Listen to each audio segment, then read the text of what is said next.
بسم الله الرحمن الرحيم. إن الحمد لله نحمده ونستعينه ونستغفره ونؤمن به ونتوكل عليه ونعوذ بالله من شرور أنفسنا ومن سيئات أعمالنا من يهده الله فلا مضل له ومن يضلل فلا هادي له وأشهد أن لا إله إلا الله وحده لا شريك له وأشهد أن محمدا عبده ورسوله أرسله بالحق بشيرا ونذيرا وداعيا إلى صراطه وسراجا منيرا أما بعد فإن خير الحديث كتاب الله وخير الهدى هدى محمد صلى الله عليه وسلم وشر الأمور محدثاتها وكل محدثة بدعة وكل بدعة ضلالة وكل ضلالة في النار والعياذ بالله. فأعوذ بالله السميع العليم من الشيطان الرجيم من همزه ونفخه ونفسه. بسم الله الرحمن الرحيم. من ذا الذي يشفع عنده إلا بإذنه. رب اشرح لي صدري ويسر لي أمري واحلل عقدة من لساني يفقهوا قولي ربي زدني علما.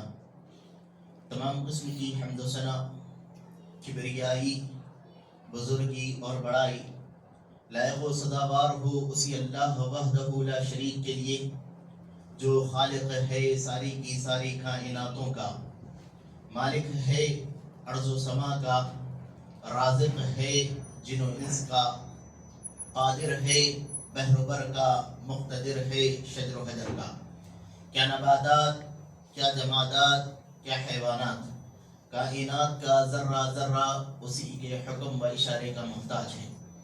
وہی اللہ رب العالمین ہے جو جسے چاہتا ہے اس دنیا کے اندر عزت کی دولت عطا کرتا ہے، اور وہی اللہ رب العالمین ہے جو جسے چاہتا ہے اسی عزت والی دولت سے محروم کر دیتا. وہی اللہ رب العالمین ہے جس کے حکم و اشارے کے تحت ہم تمام لوگوں کی زندگی ہے، چاہے وہ اس دنیا کے اندر ہو یا اس کے بعد والی زندگی کے اندر. الغرض ثنا کروں تیری تو سلیقہ نہیں بیاں کرنے کا، اور اگر یوں چپ رہوں تو زبان کے لیے گوارا نہیں. اس مختصر سی حمد و ثنا کے بعد درود و سلام کا نزول ہو تمام نبیوں اور رسولوں پر کہ جن کو اللہ رب العالمین نے اس دنیا کے اندر لوگوں کو توحید بتانے کے لیے بھیجا، توحید کی رہنمائی کے لیے بھیجا، اور انہوں نے لوگوں تک مکمل طور پر توحید کی دعوت کو، توحید کی رہنمائی کو پہنچا دیا. بالخصوص ہمارے آخری نبی جناب محمد عربی صلی اللہ علیہ وسلم کی ذات گرامی پر کہ جن کو اللہ رب العالمین نے اس دنیا کے اندر لوگوں کے لیے ایک بہترین نمونہ بنایا، اور کل آخرت کے دن اللہ رب العالمین جس کو ہمارے لیے شافع بنائے گا، سفارش کرنے والا بنائے گا. اللہم صلی علی محمد صلی مبارک علیہ. محترم سامعین، جیسے کہ آپ تمام لوگ واقف ہیں کہ جس عنوان کے تحت آج میں آپ لوگوں کے سامنے چند باتیں کروں گا وہ موضوع ہے نبی کریم صلی اللہ علیہ وسلم کی سفارش کے حقدار کون. سب سے پہلے یہ بات ہمیں جان لینی ضروری ہے کہ آج کے اس دور کے اندر جو الگ الگ فکرے والے، الگ الگ نظر والے لوگ سفارش کو عام کر دیتے ہیں اور یہ کہتے ہیں کہ ان کے فلاں معبود کل قیامت کے دن اللہ رب العالمین کے سامنے ان کی سفارش کریں گے، اللہ رب العالمین کے سامنے ان کی سفارش کر کے ان کو جنت دلائیں گے. بھلے ہی وہ دنیا کے اندر نماز پڑھتی ہو یا نہیں، اس سے کوئی مطلب ہونے والا نہیں. یہ دنیا کا ایک نظریہ بن گیا ہے، اور خاص طور پر اہل باطل کا یہ نظریہ ہے. وہ یہ کہتے ہیں کہ ہم جس کی عبادت کرتے ہیں یا جس کے وسیلے سے اللہ رب العالمین سے مانگتے ہیں، کل قیامت کے دن یہ لوگوں کا دامن پکڑ کر ہم جنت کے اندر داخل ہو جائیں گے. تو سب سے پہلی چیز، کل قیامت کے دن اللہ رب العالمین کسی کو یہ حق عطا نہیں کرے گا کہ وہ اللہ رب العالمین کے سامنے سفارش کرے، سوائے اس کے جس کے اللہ رب العالمین جس سے راضی ہو، اور جس کی سفارش کی جائے وہ اس سے بھی اللہ رب العالمین راضی ہو. اگر سفارشی سے اللہ رب العالمین راضی نہیں ہے تو اللہ رب العالمین سفارش کا حق اس کو عطا نہیں کرے گا. اور جس کے لیے سفارش کی جا رہی ہو، اگر اس سے اللہ رب العالمین راضی نہیں ہے تو اس کی بھی سفارش اللہ رب العالمین نہیں ہونے دے گا، اللہ رب العالمین اس کی سفارش کو روک دے گا۔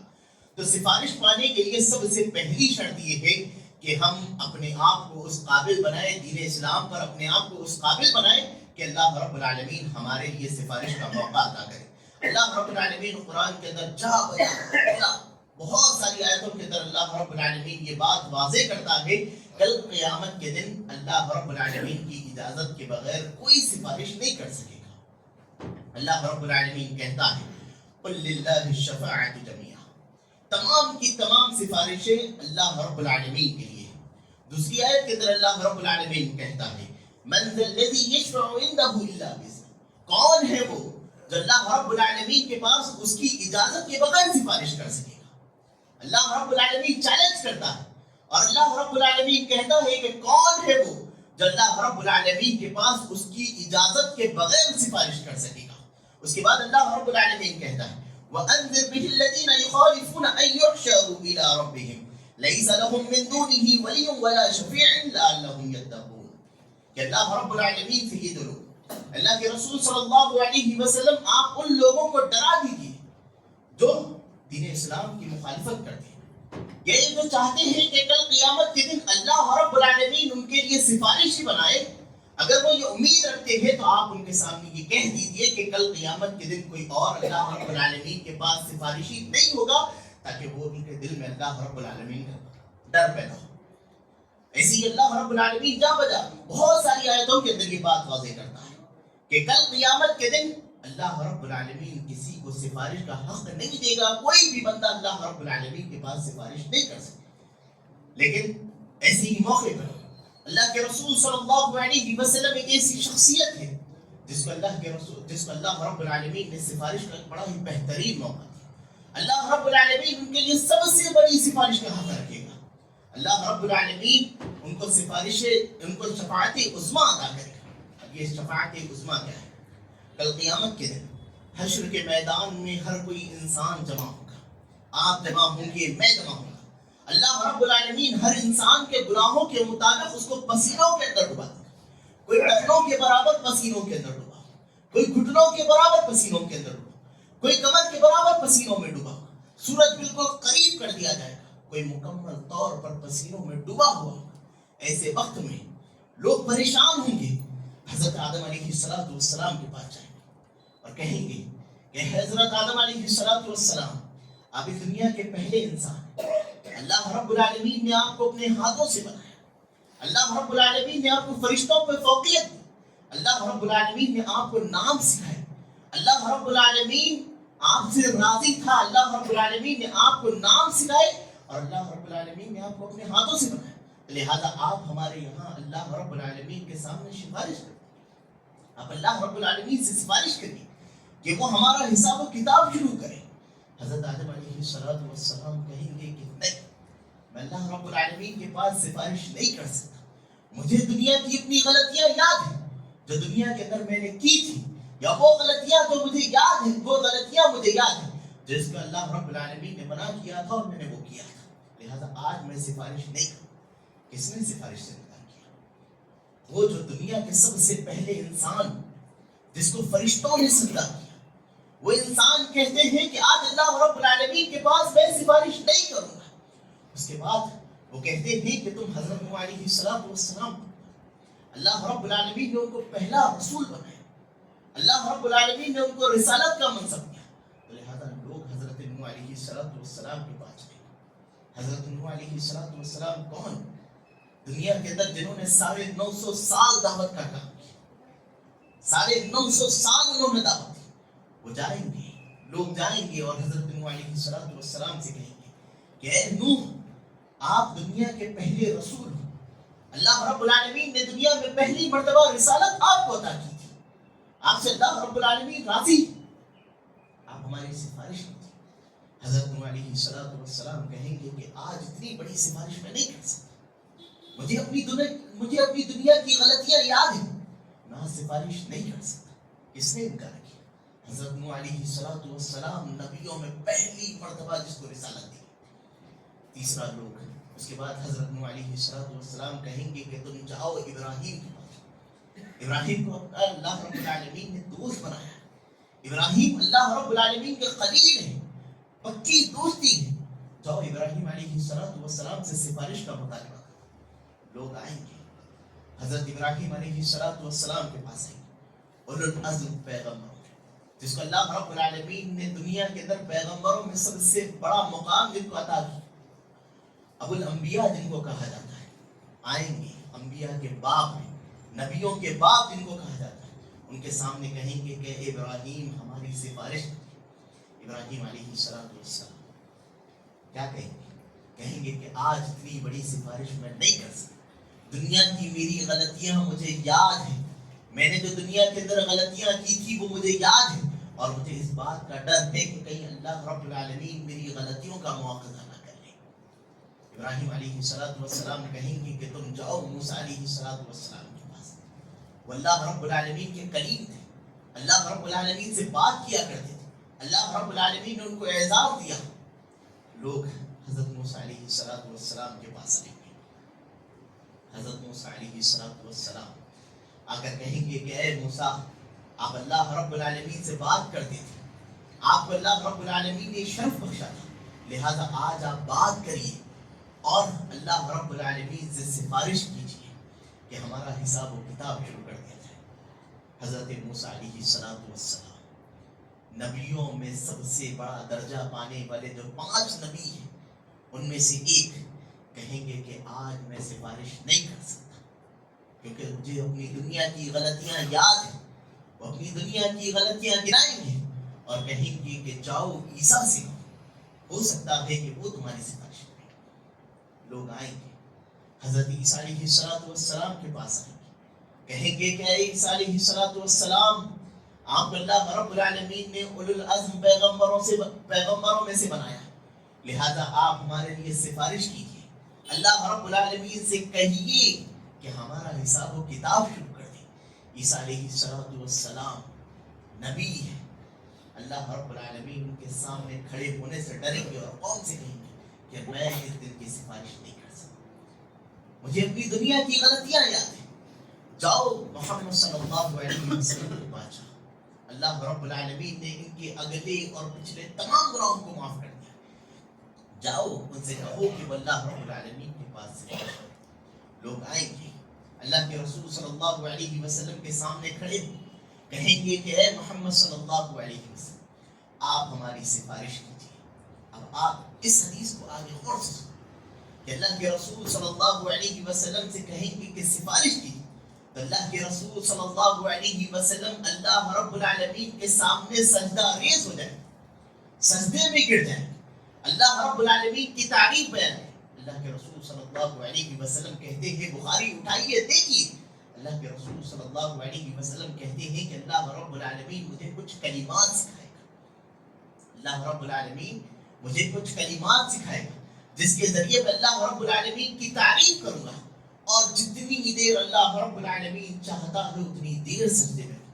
اس کے بعد اللہ رب العالمین کہے گا کہ اے محمد اپنا سر اٹھائیے, مانگیے جو مانگنا ہے, سوال کریے جو کرنا ہے, آج آپ کو عطا کر دیا جائے گا. سفارش کیجیے, آپ کی سفارش کو قبول کر لیا جائے گا. تو اللہ کے رسول صلی اللہ علیہ وسلم امت کے لیے سفارش کریں اور کہیں گے کہ اللہ میری امت کا حساب و کتاب کر دیجیے. تو اللہ رب العالمین اللہ کے رسول صلی اللہ علیہ وسلم کی سفارش کو قبول کرے گا. کب قبول کرے گا؟ جب اللہ کے رسول صلی اللہ علیہ وسلم اللہ رب العالمین کو راضی کرے گا. کیسے راضی کرے؟ اللہ رب العالمین کی تعریف بیان کر کے اللہ رب العالمین کے لیے سجدہ ریز ہو جائے گا. اس کے بعد اللہ کے رسول صلی اللہ علیہ وسلم کو اجازت دی جائے گی کہ وہ اللہ رب العالمین کے سامنے جو ہے سفارش کرے. تو اللہ رب العالمین ان کی سفارش کو قبول کرے گا, اور اس کے بعد اللہ کے رسول صلی اللہ علیہ وسلم کی سفارش کے ذریعے کئی لوگوں کو اللہ رب العالمین جنت کے اندر داخل کرے گا. حساب و کتاب شروع کیا ہے. اس کے بعد کئی سارے لوگوں کو اللہ رب العالمین جنت کے اندر داخل کرے گا. اللہ کے رسول صلی اللہ علیہ وسلم ایک مرتبہ جائیں گے اور اس کے بعد واپس پلٹ کر آئیں گے. کچھ لوگ باقی ہیں, اللہ کے رسول صلی اللہ علیہ وسلم دوبارہ سجدہ ریز ہوں گے, دوبارہ اللہ رب العالمین کی حمد و ثنا بیان کریں، دوبارہ اللہ رب العالمین کی تعریف کریں، دوبارہ اللہ رب العالمین وہی جملے کہے گا جب پہلے کہا. اس کے بعد پھر کچھ لوگوں کو اللہ کے رسول صلی اللہ علیہ وسلم جنت عطا کریں. اس کے بعد ایک وقت آئے گا جب لوگ جہنم کے اندر ہیں. اللہ کے رسول صلی اللہ علیہ وسلم نے کہا کہ جن کو قرآن نے روک رکھا ہے، ان کے علاوہ جس نے لا الہ الا اللہ کا اقرار کیا اور اس کے دل میں ایمان کا ذرہ برابر بھی حصہ ہو، تو اللہ رب العالمین اس کو جہنم سے نکال کر جنت میں داخل کرتے ہیں. یہ اللہ کے رسول صلی اللہ علیہ وسلم کی سفارش ہے. لیکن کب؟ جب اللہ رب العالمین نے اللہ کے رسول صلی اللہ علیہ وسلم کو اجازت دی. اور آج کے اس دور میں افسوس ہوتا ہے کہ کچھ آیات کا غلط استدلال کر کے جو فہم کبھی نہ صحابہ کے پاس تھا.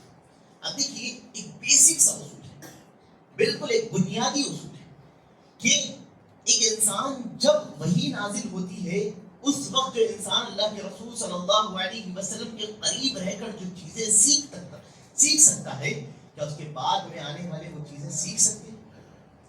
میں آپ کو ایک مثال کے ذریعے سمجھاتا کہ آج کی اس مجلس کے اندر، ایک مسجد کے اندر ہم بیٹھے ہوئے ہیں.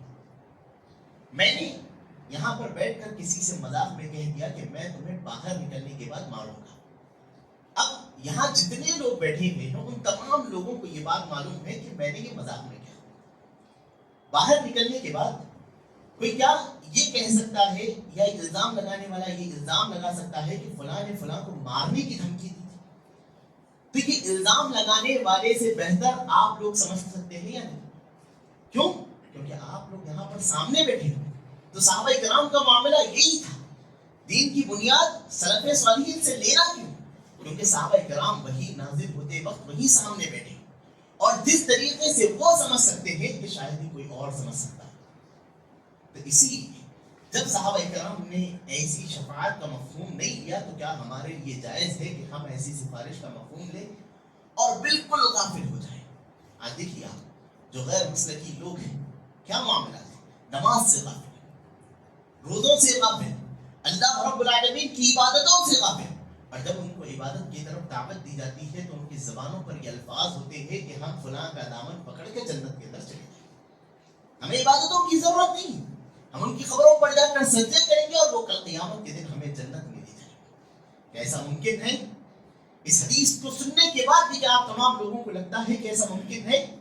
ایسا ہو سکتا ہے؟ ہرگز نہیں ہو سکتا. اللہ رب العالمین جس کے لیے اجازت کی، جس کے لیے سفارش کی اجازت دے گا وہی انسان کو حق ہوگا کہ وہ اس کے حق میں سفارش کرے، اور شرط ہوگی کہ وہ اس انسان سے بھی اللہ رب العالمین راضی ہے. تو اب کچھ ایسے لوگ ہیں جن کے لیے اللہ کے رسول صلی اللہ علیہ وسلم کی سفارش عام ہے، جن کے لیے اللہ کے رسول صلی اللہ علیہ وسلم کل قیامت کے دن اللہ رب العالمین کی اجازت کے بعد سفارش کریں گے. سب سے پہلے تمام کے تمام مسلمانوں کے لیے اللہ کے رسول صلی اللہ علیہ وسلم سفارش کریں گے. اور وہ سفارش کون سی ہوگی؟ سفارش عظمیٰ، جس کے بارے میں ابھی ہم نے پڑھا. جتنی مسلمان ہیں تمام کے تمام اللہ کے رسول صلی اللہ علیہ وسلم ان تمام لوگوں کے لیے جو ہے سفارش کریں گے اور ان کا حساب و کتاب شروع کرنے لگے. دوسری خاص سفارش ہوگی اللہ کے رسول صلی اللہ علیہ وسلم کے لیے، اللہ کے رسول صلی اللہ علیہ وسلم کی ان لوگوں کے لیے جنہوں نے توحید اختیار کی. حضرت ابو ہریرہ رضی اللہ تعالیٰ عنہ سوال کرتے ہیں، اللہ کے رسول صلی اللہ علیہ وسلم سے پوچھتے ہیں کہ اللہ کے رسول صلی اللہ علیہ وسلم کل قیامت کے دن آپ کی سفارش کا سب سے زیادہ حقدار کون ہوگا؟ اللہ کے رسول صلی اللہ علیہ وسلم حدیث کے اندر فرماتے ہیں، اللہ کے رسول صلی اللہ علیہ وسلم کی یہ جملے ہیں، اسعد الناس بشفاعتی یوم القیامہ من قال لا الہ الا اللہ خالصا من قلبہ. جو کلمہ لا الہ الا اللہ خالص دل کے ساتھ، اس کے اندر کوئی شرک کی ملاوٹ نہیں، چاہے وہ چھوٹا شرک ہو یا بڑا شرک، اس کی ملاوٹ نہیں ہوگی، خالص دل کے ساتھ کلمہ توحید کا اقرار کرے گا، کلمہ توحید کے تقاضوں کو پورا کرے گا، ایسے انسان کے لیے اللہ کے رسول صلی اللہ علیہ وسلم کی سفارش ہوگی. سوال یہ پیدا کہ کلمہ توحید کے تقاضے کیا ہیں؟ اللہ کے رسول صلی اللہ علیہ وسلم کی سفارش تو ملنے والی ہے. کس کو ملنے والی؟ جو لوگ توحید پر ہوں گے، جنہوں نے کلمہ توحید کے تقاضوں کو پورا کیا ہوگا. خالص دل کے ساتھ کلمہ توحید پر ایمان لایا ہوگا، سوال پیدا ہوتا ہے کہ وہ ایمان لایا کیسے؟ وہ کیا تقاضے ہیں کہ جن کو پورا کرنا کلمہ توحید کے لیے لازم ہے؟ افسوس ہے کہ دین اسلام کی بنیاد کلمہ توحید پر رکھی گئی۔ آپ دیکھیے، کوئی بھی انسان دین اسلام کے اندر جب داخل ہوتا ہے تو سب سے پہلی چیز اس کو کیا کہنا ہے؟ اشہد ان لا الہ الا اللہ و اشہد ان محمد رسول اللہ۔ یہ کلمہ توحید ہے۔ اسلام کے اندر داخل ہونے کے لیے کلمہ توحید لازم ہے۔ کیا ہمیں پتا ہے کہ توحید کیا ہے؟ کیا ہمیں پتا ہے کہ توحید کے تقاضے کیا ہیں؟ کیا ہمیں پتا ہے کہ توحید کی اقسام کیا ہے؟ افسوس ہوتا ہے ہماری حالتوں پر، اور ہم اس امید میں ہوتے ہیں کہ اللہ کے رسول صلی اللہ علیہ وسلم ہمارے لیے سفارش کریں گے۔ بتائیے، دین اسلام کی بنیاد جس پہ، دین اسلام جس چیز پر ٹکا ہوا ہے، اللہ رب العالمین نے 1,24,000 نبیوں کو اس دنیا کے اندر بھیجا۔ تمام کی دعوت کیا تھی؟ وَلَقَدْ بَعَثْنَا فِي كُلِّ أُمَّةٍ رَسُولًا أَنِ اعْبُدُوا اللَّهَ وَاجْتَنِبُوا الطَّاغُوتَ۔ جتنے نبی آئے، جتنے رسول آئے، تمام کی تمام دعوت ایک ہی، کیا؟ لا الہ الا اللہ، کلمہ توحید اور توحید کی دعوت۔ کیا ہمیں توحید پتا ہے کہ توحید کسے کہا ہے؟ اگر پتا ہے تو مبارک ہو آپ کے، لیکن اگر نہیں پتا ہے تو باخودارا اس کا علم حاصل کریں۔ ہم نے ہماری زندگی کتنی ضائع کر دی۔ افسوس ہے کہ آج ہماری عمر 20 سال 30 سال زندگی کا ایک مرحلہ ختم ہو گیا ہے، موت کے قریب ہم پہنچ چکے ہیں، بالکل موت کے قریب ہم ہیں، لیکن اس کے باوجود افسوس آج تک ہمیں کلمہ توحید کا صحیح مفہوم نہیں۔ تو کس طریقے سے ہمیں اللہ کے رسول صلی اللہ علیہ وسلم کی سفارش حاصل ہے؟ اللہ کے رسول صلی اللہ علیہ وسلم کی سفارش کے لیے لازم آتا ہے کہ ہم کلمہ توحید کے تقاضوں کو پورا کریں۔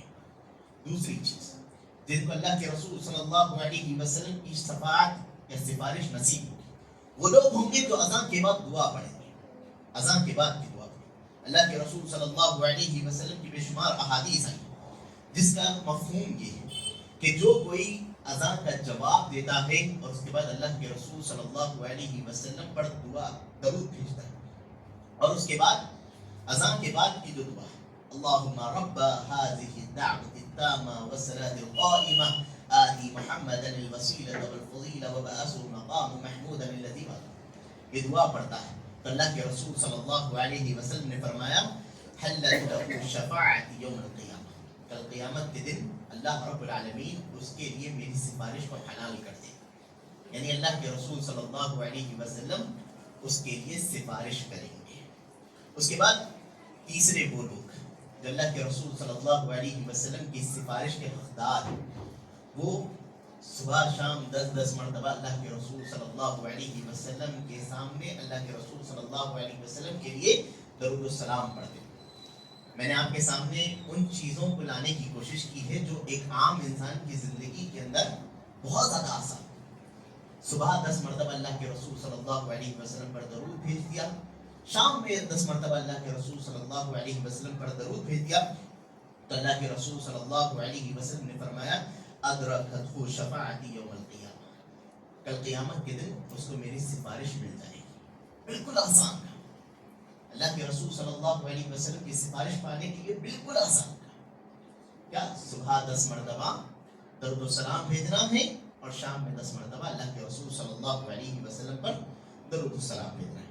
اس کے بعد چوتھی چیز، جو انسان کثرت سے سجدے کرتا ہے، ایسے انسان پر اللہ کے رسول صلی اللہ علیہ وسلم کی سفارش حلال ہو جاتی ہے، یعنی کثرت سے نفل نماز جو انسان پڑھتا ہے، اللہ کے رسول صلی اللہ علیہ وسلم کی سفارش اس کے لیے بہت زیادہ عام ہو جاتی ہے، اور اللہ کے رسول صلی اللہ علیہ وسلم کی سفارش اس کے لیے خاص ہو جاتی ہے، اور کل قیامت کے دن اللہ کے رسول صلی اللہ علیہ وسلم اس کے لیے سفارش کریں گے۔ اس کے بعد کچھ ایسے لوگ ہوں گے جو کل قیامت کے دن بغیر حساب و کتاب کے جنت کے اندر داخل ہو جائیں گے، جن کا اللہ رب العالمین حساب و کتاب بالکل نہیں کرے گا۔ اور وہ کتنے لوگ ہوں گے؟ اللہ کے رسول صلی اللہ علیہ وسلم نے فرمایا میری امت کے 70,000 لوگ کل قیامت کے دن بغیر حساب و کتاب کے جنت کے اندر داخل ہو جائیں گے. اور بہت سارے محدثین کا یہ ماننا ہے کہ جو 70,000 کی جو تعداد اللہ کے رسول صلی اللہ علیہ وسلم نے رکھی ہے یہ 70,000 خاص نہیں بلکہ یہ زیادہ تعداد کو بتانے کی، یعنی 70,000 سے زائد لوگ کل قیامت کے دن بغیر حساب و کتاب کے جنت کے اندر داخل ہوں گے. اور وہ کون لوگ ہوں گے؟ اللہ کے رسول صلی اللہ علیہ وسلم نے فرمایا جو رقیہ نہ کراتے ہیں، جو داغ دے کر اپنا علاج نہ کراتے ہیں، اور اللہ رب العالمین پر توکل کرتے ہیں، جو اللہ رب العالمین پر بھروسہ رکھتا ہے. اب کیا مطلب ہے رقیہ نہیں کرانا؟ اگر کسی کو رقیہ کی ضرورت ہوگی تو کیا وہ رقیہ نہیں کرائے گا؟ اس کا مطلب یہ ہے کہ احتیاطی طور پر آج جو اس زمانے کے اندر رقیہ جو عام ہو گیا کہ کوئی سمٹمز نہیں، لیکن بس اپنے آپ کی احتیاط کے لیے ہم کیا کرتے ہیں؟ راقی حضرات کے پاس جاتے ہیں اور رقیہ کراتے ہیں. تو ایسے انسانوں پر یہ حدیث فٹ نہیں. جو انسان رقیہ کرائے گا لیکن ضرورت کے تحت، تو ایسے انسان پر اور اس کا بھروسہ اللہ رب العالمین پر ہوگا، تو ایسے انسان پر اللہ رب العالمین اللہ کے رسول صلی اللہ علیہ وسلم کی سفارش حلال کر دے گا، اور وہ کل قیامت کے دن بغیر حساب و کتاب کے جنت کے اندر داخل ہو جائے گا. اللہ کے رسول صلی اللہ علیہ وسلم ان لوگوں کے لیے بھی سفارش کریں گے جن کا بھروسہ اللہ رب العالمین پر ہے. اس کے بعد اللہ کے رسول صلی اللہ علیہ وسلم ان لوگوں کے لیے سفارش کریں گے جو اہل کبائر ہوں گے، جنہوں نے بڑے بڑے گناہ کیے ہوں گے. بڑے بڑے جیسے زنا کرنا، کسی کا قتل کرنا، اور اس کے بعد اللہ رب العالمین کی بارگاہ میں انہوں نے توبہ کی ہو. ایسے لوگوں کے لیے بھی اللہ کے رسول صلی اللہ علیہ وسلم سفارش کریں گے کہ کل قیامت کے دن اللہ رب العالمین سے سفارش کریں گے کہ اللہ اس کو جہنم سے نکال کر جنت میں ڈالے. اور اسی طریقے سے اللہ کے رسول صلی اللہ علیہ وسلم کی سفارش اور بہت سارے لوگوں کے لیے، لیکن یہی چند چیزیں تھیں جو خاص کر کے.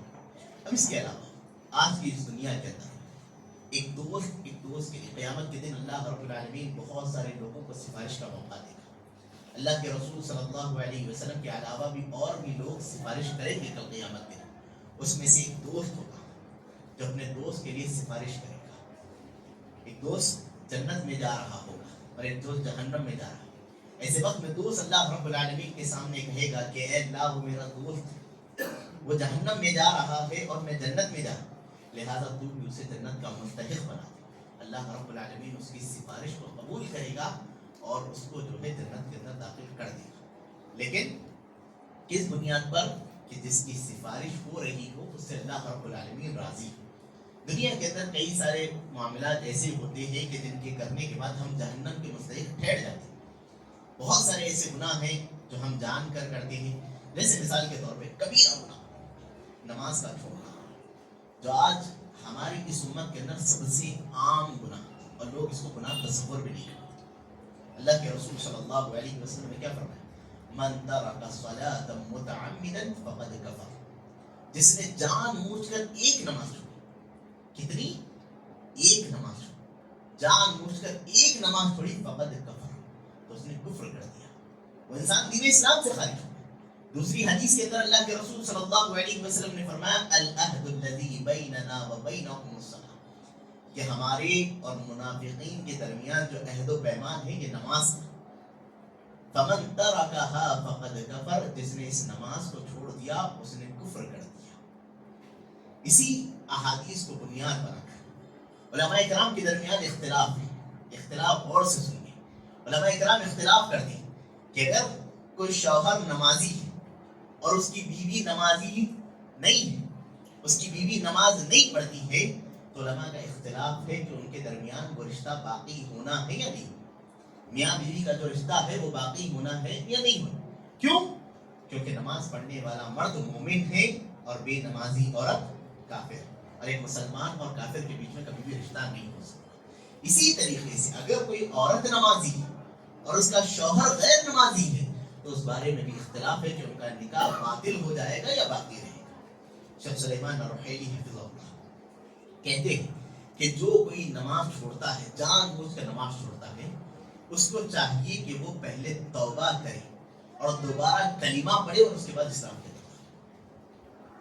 کتنی بڑی بات ہے، یہ عام بات نہیں ہے کہ ایک انسان جو ہے یہ کہہ رہا ہے کہ وہ اسلام سے خارج ہو گیا ہے، اگر اس کو دوبارہ اگر داخل ہونا ہے تو کلمہ لازم ہے. کلمہ کس کے لیے لازم ہے؟ کافر کے لیے لازم ہوتا ہے. تو یہی امت کا سب سے بڑا جو آج ہماری امت بالکل عام طور پر چھوڑ چکی ہے. آج بہت سارے لوگ نماز چھوڑنا کوئی بڑی چیز نہیں سمجھتے، بالکل نہیں سمجھتے. آپ دیکھیں مسجدیں جمعہ کے دن بھری ہوگی، لیکن جیسے ہی عصر کا وقت آئے گا ہماری مسجدیں ایسی بھری ہوگی. جتنی تعداد اب ہوگی اس کے مقابلے میں 10% تعداد باقی نہیں رہے گی عصر کی نماز. کیوں؟ کیونکہ ہم نے اس کو بھی بڑا گناہ سمجھا ہے. نماز کا چھوڑنا کبیرہ گناہوں میں سے.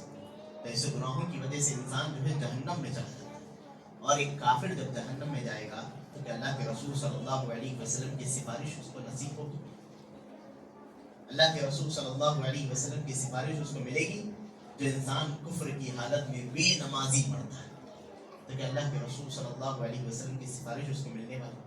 اللہ کے رسول صلی اللہ علیہ وسلم کا اسی نماز کے تعلق سے بہت زیادہ ادھار.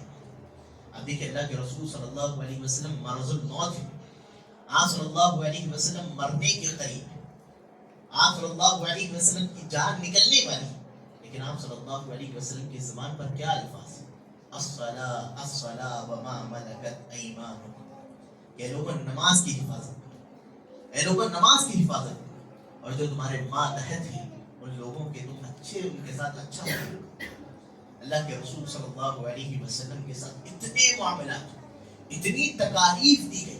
کبھی مارا گیا، کبھی پیٹا گیا، کبھی آپ صلی اللہ علیہ وسلم کو جان سے مارنے کی کوشش کی گئی، کبھی آپ صلی اللہ علیہ وسلم کی بیٹیوں کو طلاق دیا گیا. اتنے ظلم و ستم کے باوجود کبھی اللہ کے رسول صلی اللہ علیہ وسلم نے کفار کے خلاف بددعا دی. لیکن جب جنگ احد کے وقت کفار کی وجہ سے اللہ کے رسول صلی اللہ علیہ وسلم کی عصر کی نماز چھوٹ جاتی تو اللہ کے رسول صلی اللہ علیہ وسلم نے فرمایا حبسونا عن صلاة الوسطى صلاة العصر ملأ الله بيوتهم وقبورهم نارا. کہ انہوں نے ہمیں عصر کی نماز سے روک دیا. جنگ اتنی زیادہ تیز ہو گئی تھی کہ وہاں سے دشمنوں کا حملہ جاری تھا، نماز پڑھنے کا کوئی آپشن ہی نہیں تھا. ایسے وقت میں اللہ کے رسول صلی اللہ علیہ وسلم بددعا دیتے ہیں اور کہتے ہیں کہ انہوں نے ہمیں عصر کی نماز پڑھنے سے روک دیا. اللہ رب العالمین ان کی قبروں کو اور ان کے گھروں کو جہنم کی آگ سے بھر دے. آپ صلی اللہ علیہ وسلم اپنی امت کے لیے کتنے مشفق تھے. آپ صلی اللہ علیہ وسلم ہر وقت اپنی امت کے لیے خیر خواہ. لیکن جو انسان نماز نہیں پڑھتا اس کے لیے اللہ کے رسول صلی اللہ علیہ وسلم کا کیا معاملہ ہے؟ اللہ کے رسول صلی اللہ علیہ وسلم کہتے ہیں کہ میرا دل چاہتا ہے کہ میں اپنی جگہ کسی اور کو امامت پر کھڑا کروں اور اس کے بعد میں آگ لے کر مدینہ کی گلیوں میں نکل جاؤں اور جو کوئی نماز چھوڑ کر گھر میں بیٹھا ہے اس کے گھروں کو آگ لگا دوں. اللہ کے رسول صلی اللہ علیہ وسلم کا فرمان، آپ صلی اللہ علیہ وسلم کی تعلیم.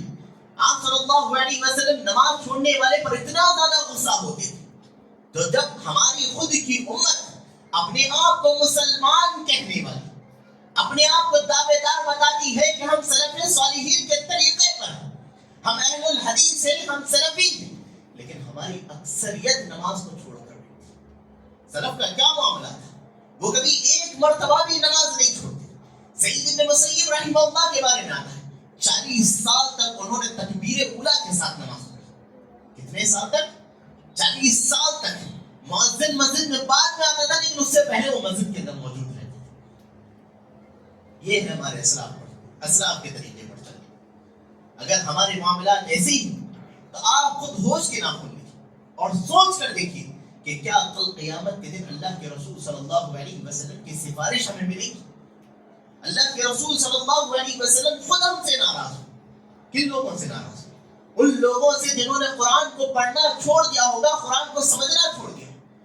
کل قیامت کے دن اللہ کے رسول صلی اللہ علیہ وسلم خود اللہ رب العالمین کے سامنے شکایت کریں گے اور کہیں گے کہ اللہ رب العالمین یہ میری قوم ہے جنہوں نے قرآن کو چھوڑ دیا تھا. اللہ رب العالمین کے سامنے سفارش کی جگہ اس بندے کی شکایت کی جائے گی جو قرآن کو چھوڑ دے گا. اور بتائیے اپنے آپ سے سوال کریں کہ آخری مرتبہ کب ہم نے قرآن کو کھول کر دیکھا؟ ہماری زندگی کے کون سے حصے میں ہم نے قرآن کو کھول کر دیکھا؟ افسوس اس بات پر ہوتا ہے کہ مہینوں گزر جاتے، سالوں گزر جاتے ہیں اور کئی سالوں کی تو زندگیوں کے اندر 60 سال 70 سال ہونے کے باوجود آج بھی قرآن پڑھنا نہیں آتا۔ یہ قرآن وہ کتاب ہے جس کے ذریعے قوموں کو اللہ رب العالمین اونچا اٹھاتا ہے۔ جب یہی قوم اگر قرآن کو چھوڑ دے گی تو کیا وہ کامیاب ہوگی؟ اللہ رب العالمین اللہ کے رسول صلی اللہ علیہ وسلم کو سفارش کا حق دے گا، اجازت دے گا، لیکن اس کے باوجود اللہ کے رسول صلی اللہ علیہ وسلم کس کی شکایت کریں؟ ان لوگوں کی جنہوں نے قرآن کو چھوڑ رکھا۔ اسی لیے ہوش کے نہ ہونے کی سوچئے کہ ہماری زندگی کس ڈائریکشن میں جا رہی ہے، ہماری زندگی کس طرف جا رہی ہے، ہم کتنا اپنے رب کو راضی کرنے والے ہیں، ہم کتنا اللہ کے رسول صلی اللہ علیہ وسلم کی شریعت کو ماننے والے۔ اگر ہم یہ بات سوچیں گے تو یقین جانیے کہ ہم اپنی زندگیوں کو اس طریقے سے بدلیں گے کہ کل قیامت کے دن اللہ کے رسول صلی اللہ علیہ وسلم کی سفارش ہمیں نصیب۔ لیکن اگر ہم سوچیں گے نہیں، اگر ہم خود کو نہیں بدلنا چاہیں گے، ان اللہ لا یغیر ما بقوم حتی یغیر ما، کہ اللہ رب العالمین اس قوم کی حالت کو جب تک نہیں بدلتا جب تک وہ خود کی اپنی حالت نہ ہو۔